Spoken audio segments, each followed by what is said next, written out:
भगवान गोपियों और ग्वालों के साथ गायें चराते हुए गोवर्धन पर्वत पर पहुँचे तो देखा कि गोपियाँ 56 प्रकार के भोजन रखकर बड़े उत्साह से नाच गाकर उत्सव मना रही हैं।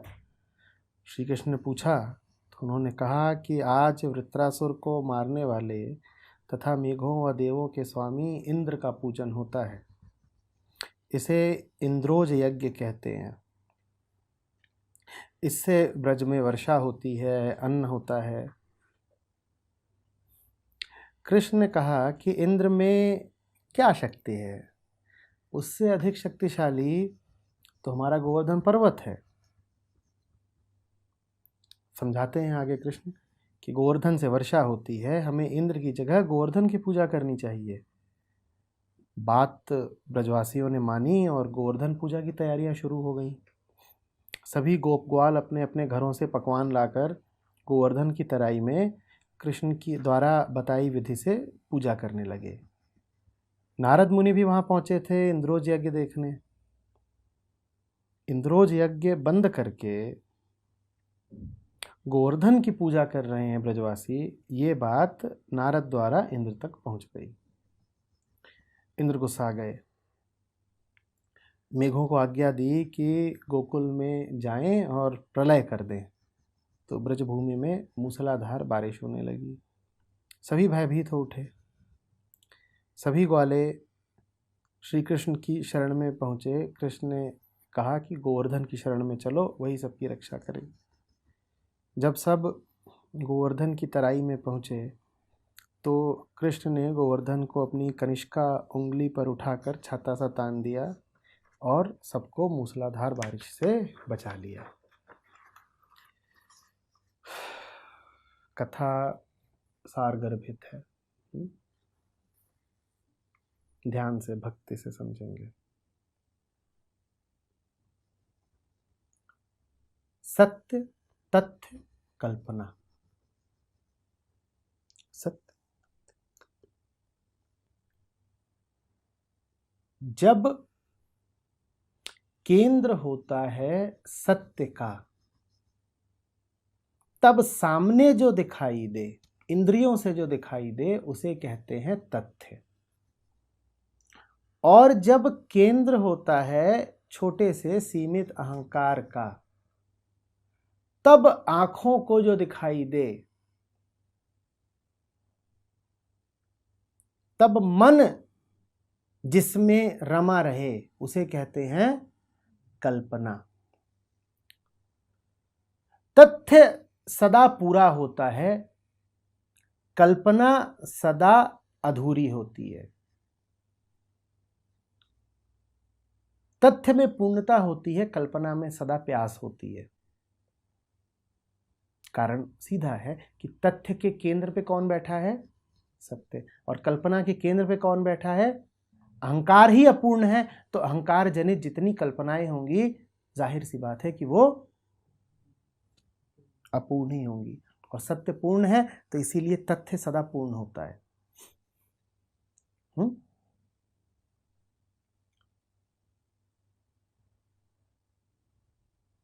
जब आप तथ्य की पूजा करते हो, जब आप तथ्य के सामने सर झुकाते हो, तब वास्तव में आप साकार सत्य के सामने ही सर झुका रहे हो।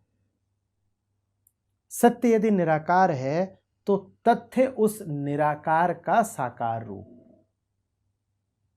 केंद्र पर कौन बैठा है? निराकार सत्य। और परिधि पूरी किसकी हुई? साकार तथ्य की। तथ्य के सामने सर झुकाने का क्या अर्थ होता है? तथ्य के सामने सर झुकाने का अर्थ होता है कि तथ्य में मैं कल्पना की मिलावट नहीं करूंगा। मैं बिना पूर्वाग्रह के, मैं बिना अपने व्यक्तिगत अभिमत के, मैं बिना डर, लज्जा और संकोच के तथ्य को देखूंगा। यह है तथ्य के सामने सर झुकाना। मैं तथ्य के साथ छेड़खानी नहीं करूंगा। यह हुआ तथ्य के सामने सर झुकाना। जो जैसा है उसको वैसा ही देखूंगा, बीच में खुद को नहीं लाऊंगा, बीच में अहंकार को नहीं लाऊंगा। मेरी व्यक्तिगत सत्ता का मेरी पसंद नापसंद का कोई महत्व नहीं, जो चीज़ जैसी है बस वैसी है, मैं उसमें कोई बदलाव नहीं लाना चाहता, मैं उसमें किसी विजातीय वस्तु का मिश्रण नहीं कर देना चाहता। यह है तथ्य के सामने सर झुकाना। तथ्य के सामने सर झुकाया और आप सत्य के सामने खड़े हो गए। वास्तव में सत्य में स्थापित हुए बिना आप तथ्य के सामने सर झुका ही नहीं सकते। हम तथ्यों को क्यों तोड़ना मरोड़ना चाहते हैं? क्योंकि वो वैसे नहीं होते जैसे हमें चाहिए, जैसे हमें पसंद है। हम अपूर्ण होते हैं तो हम तथ्यों को स्वीकार ही नहीं कर पाते, तो हम तथ्यों को फिर क्या करते हैं? तोड़ मरोड़ देते हैं, सच को झूठ बना देते हैं, करते हैं। आध्यात्म है सत्य के सामने नमन, आध्यात्म है सत्य के साथ योग। सत्य के साथ यदि योग है आध्यात्म, तो जाहिर सी बात है अध्यात्म में तथ्य का विशेष महत्व रहेगा, क्योंकि जैसा हमने कहा कि निराकार सत्य ही साकार तथ्य हो जाता है। अध्यात्म में तथ्य का विशेष महत्व रहेगा। और फिर अध्यात्म में किसके लिए स्थान नहीं हो सकता? कल्पना के लिए, क्योंकि अध्यात्म अहंकार का निषेध है, अपूर्णता का निषेध है, हीन भावना का निषेध है। ठीक है, अब आप देखिए कि ब्रज में चल क्या रहा था। ब्रज में क्या चल रहा था? इंद्र की पूजा की जा रही थी। कृष्ण कहते हैं बात ठीक नहीं है, तुम गौर से देखो कि तुम्हें वास्तव में किससे मिल रहा है। इंद्र तुम्हारी कल्पना है, तुम इंद्र से कभी मिले नहीं। इंद्र तो तुम्हारे मन से उठा हुआ एक चित्र है, एक छवि है। ये जो इतना बड़ा पहाड़ खड़ा है, ये क्या है? ये तथ्य है। देखो कि इसी पहाड़ से मेघ टकराते हैं तो बारिश होती है। देखो कि इसी पहाड़ की छाया में रहते हो तुम, देखो कि तमाम तरह की तुम्हें सुरक्षाएं भी देता होगा।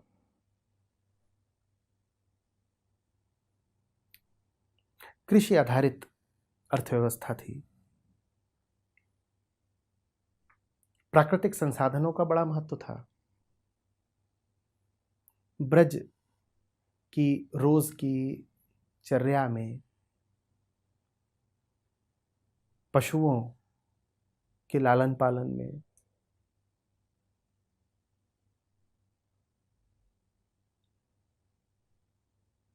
खाद्यान्न उत्पादन में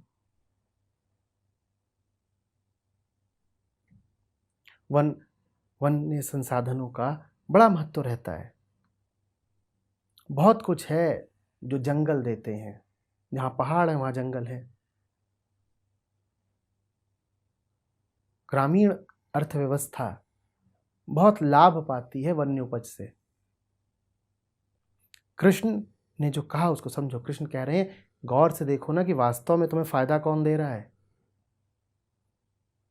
सामने खड़ा हुआ है और तुम कल्पनाओं में खोए हुए हो। कृष्ण वास्तव में कह रहे हैं कि कल्पना को छोड़ो, तथ्य में आओ। और उसी बात को गहराई से देखो तो कृष्ण कह रहे हैं कल्पना के केंद्र अहंकार को छोड़ो और तथ्य के केंद्र सत्य में आओ। तो हटाओ तुम इंद्र को, जो चीज सामने है उस पर आओ। देखो बात कितनी वैज्ञानिक है। हम अक्सर आध्यात्मिकता को अंधविश्वास से जोड़ देते हैं। आध्यात्मिकता वास्तव में तमाम तरीके के अंधविश्वासों की काट है। कुछ हद तक तो विज्ञान भी अंधविश्वास को प्रश्रय दे सकता है, आध्यात्मिकता कभी नहीं दे सकती अंधविश्वास को प्रश्रय। तो कृष्ण कह रहे हैं कि इंद्र ब्रजवासियों तुम्हारा अंधविश्वास है, तुम गौर से देखो, तुम अपने पर भरोसा करो, अपनी इंद्रियों की स्वच्छता पर भरोसा करो, अपनी बुद्धि की निर्मलता पर भरोसा करो और देखो कि तुम्हें वास्तविक लाभ मिल रहा है इस गोवर्धन पर्वत से। इसकी पूजा करो। गोवर्धन की पूजा माने किसकी पूजा? तथ्य की पूजा। अब कहानी कहती है कि जब तथ्य की पूजा होने लगी तो तमाम तरीके के उपद्रव पैदा हो गए, बारिश हो गई और ये सब हो गया। और जब बारिश इत्यादि हो गई तो कहानी आगे कहती है कि उस सब से बचाया भी किसने? पर्वत ने, कृष्ण ने और पर्वत ने। पर्वत माने तथ्य, कृष्ण माने सत्य। जो ये बारिश वगैरह हो रही है, ये क्या उपद्रव पैदा हो गए? जब भी तुम कल्पना के केंद्र से छिटकोगे तो जो कल्पना का राजा है, जो कल्पना का केंद्र है, जो कल्पनाओं का मालिक है, जो तुम्हारे भीतर एक मायावी बादशाह बैठा हुआ है, वो कुपित तो होगा। वो कुछ ना कुछ तुम्हें सजा देगा। क्यों सजा देगा? क्योंकि आज तक तुम उसका हुक्म बजाते थे और आज अचानक तुम बेअदबी पर उतर आए। आज तक तुम किस केंद्र पे चल रहे थे? कल्पनाओं के। और आज तुमने अचानक कह दिया ना साहब ना, हम आपकी अवज्ञा करते हैं। तो भीतर कोई बैठा है जो तुम्हारा इम्तिहान लेगा, जो कहेगा देखे जरा कि वास्तव में तुम्हारी सत्य के प्रति खरी निष्ठा है या सिर्फ बयानबाजी कर रहे हो। तो ये इम्तिहान है। इंद्र कल्पनाओं के राजा। तो आप विपत्ति आती है, बारिश हो गई, ये हो गया। बारिश से मतलब मत समझ लेना कि वास्तव में इंद्र ने कुछ भेज दिया और बारिश हो गई। बस ये समझ लेना कि मन में कुछ उथल पुथल पैदा हो गई, या बारिशें अगर हुई भी तो मन ने उन बारिशों का नाता इंद्र से जोड़ लिया और अपने आप को परेशान कर लिया। कल्पनाओं ने आघात किया, बचाया किसने? तथ्य ने बचा लिया। जब भी कल्पनाएं आघात करें, तथ्य की शरण में चले जाना और तथ्य तक तुम्हें ले सत्य ही जाएगा। कोई कृष्ण होना चाहिए जो बार बार तुम्हारा ध्यान तथ्य की ओर आकृष्ट करे, जो बार बार तुमसे कहे कि अपनी परिकथाओं को छोड़ो, अपनी फंतासियों को छोड़ो, देखो कि हकीकत क्या है। हकीकत को वो तुम्हें दिखाएगा और वही हकीकत फिर तुम्हें बचाएगी। गोवर्धन की पूजा करोगे, गोवर्धन तुम्हें बचा लेगा, क्योंकि गोवर्धन तुम्हें सदा से बचाता आया है। वही तो पहले भी काम आ रहा था। बात समझ में आ रही है? तुम्हें क्या जरूरत है कल्पनाओं के आगे सर झुकाने की, जब तुम्हें तथ्यों के रूप में सत्य का, परमात्मा का आशीर्वाद मिला हुआ है। उपनिषद कहते हैं अन्नम ब्रह्म, अन्न ही ब्रह्म है। बात की गहराई को समझो। ब्रह्म तो निराकार रूप, उसको तुम सीधे सीधे जान नहीं सकते, सीधे सीधे उससे तुम कोई रिश्ता बैठा नहीं सकते। तो तुम अन्न का अभिवादन कर लो। अन्न ब्रह्म है, अन्न की पूजा करो ना। कल्पना की क्यों पूजा कर रहे हो? अन्न है, पेट भरता है तुम्हारा, वही ब्रह्म है। ब्रह्म ना होता तो अन्न कहां से आता? जड़ ना होती तो बीज कहां से लगते?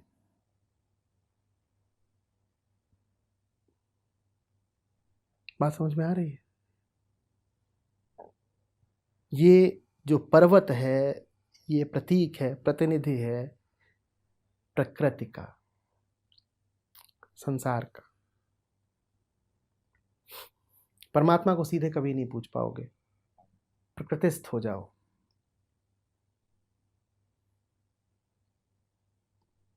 पहाड़ों को पूज लो, नदियों को पूज लो,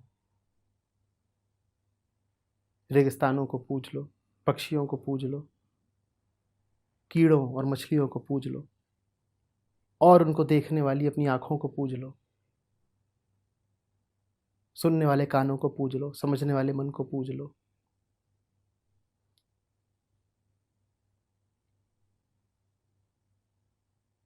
जो प्रकृतिस्थ हो गया, समझ लो वो आत्मस्थ हो गया।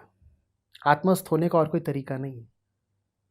संसार के साथ एक हो जाओ, तुम परमात्मा के साथ एक हो जाओगे। तुम्हें परमात्मा किसी और रूप में उपलब्ध नहीं होगा। जो गोवर्धन के साथ एक हो गया, वो कृष्ण के साथ एक हो जाएगा।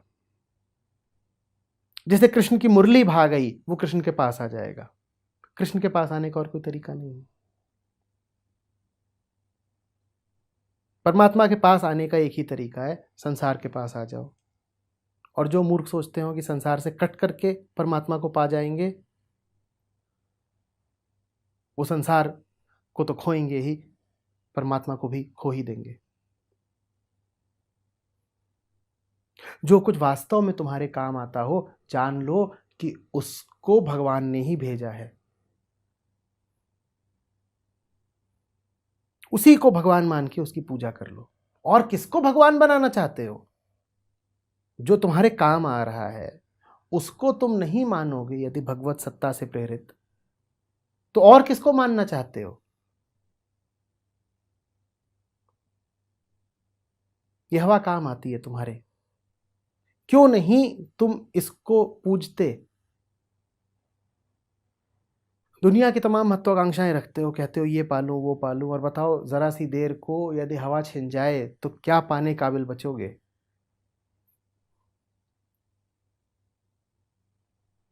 आंखों की ज्योति की पूजा क्यों नहीं करते? आती जाती श्वास की पूजा क्यों नहीं करते?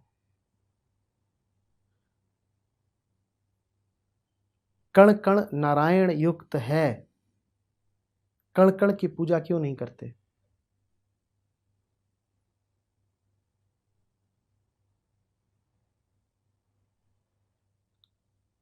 कल्पना तुम्हें संसार से काटती है। कल्पना तुम्हें तुम्हारे ही किसी व्यक्तिगत मिथ्यालोक में ले जाती है। तथ्य तुम्हें संसार में स्थापित कर देते हैं। जो संसार में स्थापित हो गया वो सत्य में स्थापित हो गया। जो संसार में स्थापित हो गया वो सत्य में स्थापित हो गया। जिसको अभी संसार से शिकायतें हैं, समस्याएं हैं, उसको वास्तव में अभी परमात्मा से ही शिकायतें हैं। जो कहे कि दुनिया तो बड़ी बेगानी जगह है, दुनिया में तो हमारा कुछ सामंजस्य बैठता नहीं,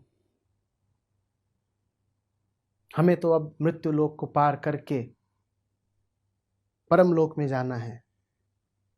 वो ये समझ ही नहीं रहे कि परम लोक के सारे दरवाजे मृत्यु लोक से ही खुलते हैं। जो मृत्यु लोक में गहरा बैठ जाएगा वो अपने आप को तत्काल परम लोक में पाएगा, और जो मृत्यु लोक की अवहेलना करेगा वो दोनों तरफ से हाथ धो बैठेगा।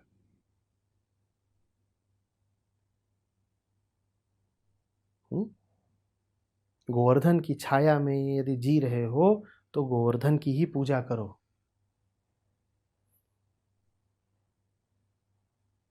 वो छोटी छोटी बात जो तुम्हारे काम आती है, जान लो कि वही परमात्मा का आशीर्वाद है। सूरज उगता है, क्या इतने कृतज्ञ हो कि सूरज का एहसान नहीं मानना चाहते? जल मिल जाता है, तुम्हारे भीतर जरा भी अनुग्रह नहीं उठता कि पानी मिला है, क्या किस्मत है मेरी, न मिले पानी तो।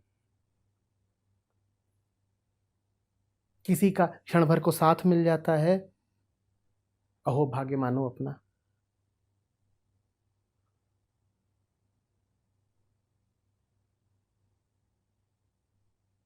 सुबह आंख खुल जाती है, हाथ जोड़ लो, विनीत हो जाओ। न खुलती आंख तो तुम्हारा कोई हक तो नहीं था ना कि एक सुबह और मिले। जो कुछ भी तुम्हें मिल रहा है भौतिक रूप से, पार्थिव रूप से, सांसारिक रूप से, उसी को परमात्मा का आशीर्वाद मानो।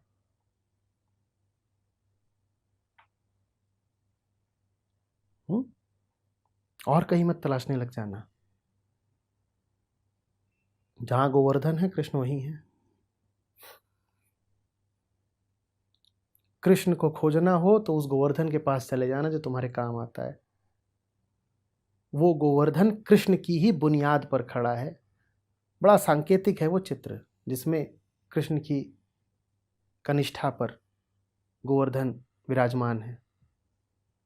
गोवर्धन की बुनियाद हुए कृष्ण, गोवर्धन का आधार हुए कृष्ण। तुम गोवर्धन पे जाओ और डूब जाओ गोवर्धन में, वहां कृष्ण को पाओगे तुम गहराइयों में।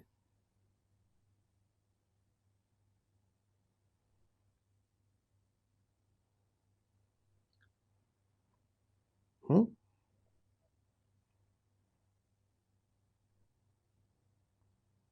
भारत में इसीलिए सब पूजनीय रहा है। पत्थर, पहाड़, कमरे, चरण, फूल, पत्तियां, जड़ें, कीड़े मकोड़े, तिनके, गोबर,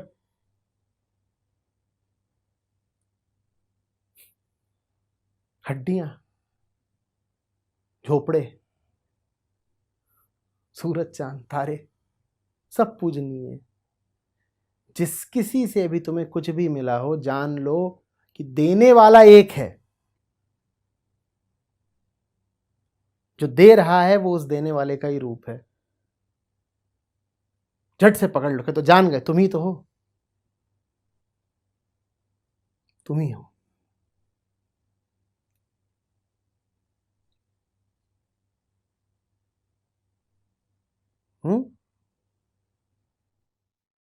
मुझे ऐसा लगता है बहुत बार मुझे थैंकफुल फीलिंग जो हमेशा पहले आती थी वो अब कम हो रही है, मुझे नहीं फील होता। कभी मैं इसकी चीज़ को स्टडी करती रहती हूँ, कहीं कहीं मैं तो ढूंढते रहती हूँ ऐसा क्यों है। कभी मुझे लगता है नार्सिसिज्म है, कुछ ऐसे कैरेक्टर्स भी मुझे खुद के अंदर फील हो रहे हैं जो मैं देख पा रही हूँ, और हार्शनेस आ रही है अंदर से। मतलब इतने आसानी से थैंकफुल जो मैं फील करती थी कुछ टाइम पहले तक, वो अभी नहीं मिल रहा मुझे। ईगो जैसा पार्ट बहुत ज़्यादा दिख रहा है। तो ये क्यों ऐसा हो रहा है कि नहीं फील हो रहा है, कुछ भी कोई कर रहा है तो I am not feeling that way. ठीक, तुमसे करनी चाहिए। आप देख रहे हैं अभी आप सवाल क्यों पूछ रहे हैं? क्योंकि आपके भीतर कृतज्ञ अनुभव करने की अभी इच्छा शेष है। तभी तो आपको बुरा लग रहा है ना, पहले जितना कृतज्ञ अनुभव करती थी अब नहीं कर पाती हूँ। तभी तो आप इस बात को समस्या के रूप में रख रही है, वरना ये समस्या क्यों होती? आप कहती ठीक है।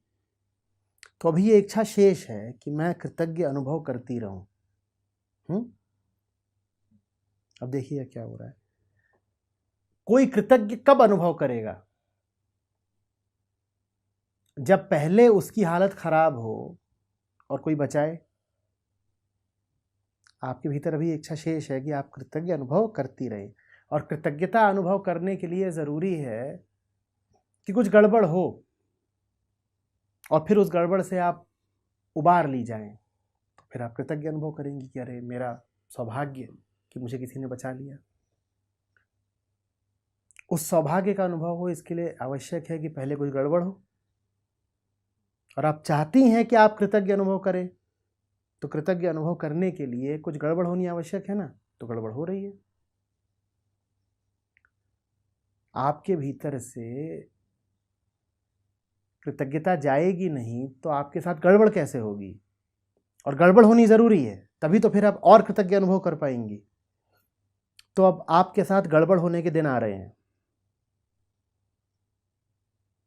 फिर कोई बचाएगा, फिर आप पुनः कृतज्ञ अनुभव करेंगी। भाई अगर कोई निरंतर निर्विरोध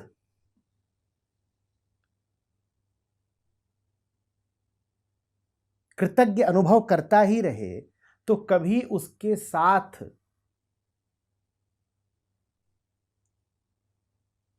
कुछ अनहोनी होगी ही क्यों? कुछ ऊंच नीच होगी ही क्यों? कि होगी। मन में यदि अनुग्रह बना ही हुआ है, मन यदि कृतज्ञता में डूबा ही हुआ है, तो धन्यता की बारिश होती रहेगी, होती ही रहेगी ना। और मन यदि कृतज्ञता में डूबा हुआ है तो फिर उसे कृतज्ञता का अनुभव नहीं होता। वो कृतज्ञता के प्रति नमित हो गया होता है, कृतज्ञता में विगलित हो गया होता है, मिठी गया होता है। इतना भी वो नहीं बचा होता कि वो कहे कि मैं आभारी हूं।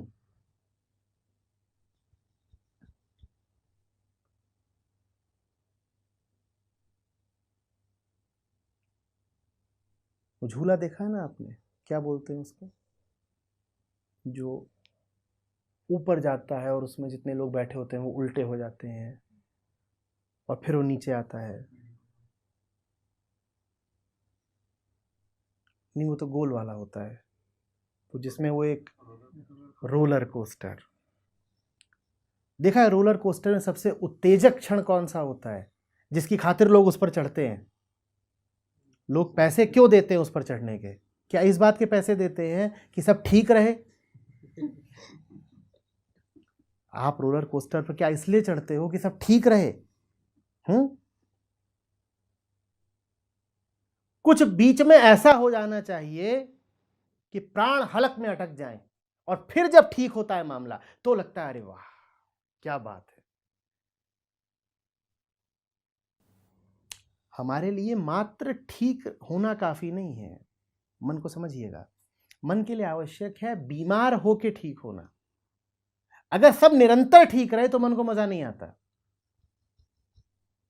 रोलर कोस्टर में यदि सब लगातार ही ठीक रहे कि वो रेल की भांति ऐसे चलता हुआ आपको आपकी मंजिल तक ले आया, तो कोई आप बैठेंगे उस पर? आप नहीं बैठेंगे। रोलर कोस्टर में मजा ही तब है जब बीच में ऐसा हो जाए कि आपको लगे कि गए, पलट गए। बुद्धि क्या भ्रष्ट हुई थी जो इस पे चढ़े। एक बार बस नीचे उतर जाएं तो परमात्मा कसम दोबारा नहीं चढ़ेंगे। और फिर जब आपको नीचे उतरने को मिलता है तो आप कहते हैं पैसा वसूल हुआ भाई। तो वही हो रहा है।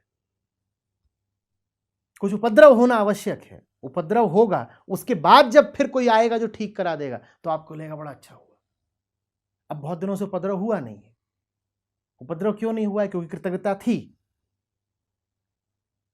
कृतज्ञता थी तो उपद्रव हुए नहीं। अब उपद्रव हुए नहीं है तो मन मसाले के लिए अब जरा छटपटा रहा है। कुछ उपद्रव हो ना। देखा है जब रोलर कोस्टर में सब उल्टे हो जाते हैं तो कितनी जोर जोर चिल्लाते हैं, खासतौर पे स्त्रियां, क्या आवाजें आती हैं।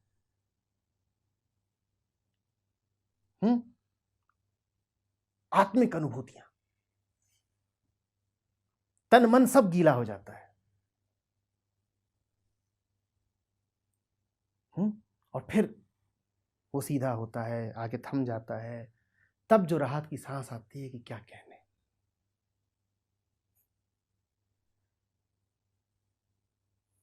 काल चक्र इसी को कहते हैं। उल्टे दिन आने जरूरी होते हैं ताकि सीधे दिनों का महत्व समझ में आए। और उल्टे दिन आएंगे कैसे यदि कृतज्ञता बची रह गई? तो जो भी कुछ हो रहा है आप परेशान मत होइए, रोलर कोस्टर है। अब बस बुरा कुछ आने वाला है, आने दीजिए। जैसे अच्छा आया था वैसे ही बुरा आ जाएगा। जब बुरा आएगा उसके बाद पुनः कुछ अच्छा आ जाएगा। इसी को तो भवसागर कहते हैं। आदमी इसी में डूबता उतराता रहता है। चक्र का क्या मतलब होता है? वृत्ति का क्या मतलब होता है? जो गोल हो, जिसमें कभी ऊपर गए कभी नीचे आए, कभी दाएं कभी बाएं, परंतु जिससे मुक्ति नहीं है। गोल गोल घूमते रहो, फंसे रहो। ये है कहानी।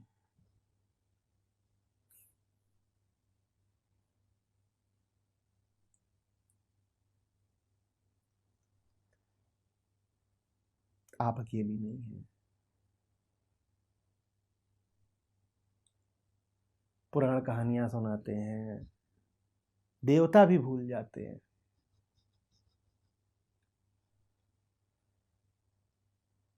फिर जब दानवों से पाला पड़ता है तो भाग भाग के कभी विष्णु की शरण में जाएंगे, कभी शिव की शरण में जाएंगे। देवता कब जाते थे शिव की शरण में? जब पीट दिए जाते थे। जब तक पीटे नहीं जाते थे तब तक तो देवता भी नहीं याद करते थे शिव को। आप कैसे याद करेंगी? तो शिव याद आए इसके लिए जरूरी है कि पहले कुछ दानवी घटे, फिर शिव याद आते हैं ना।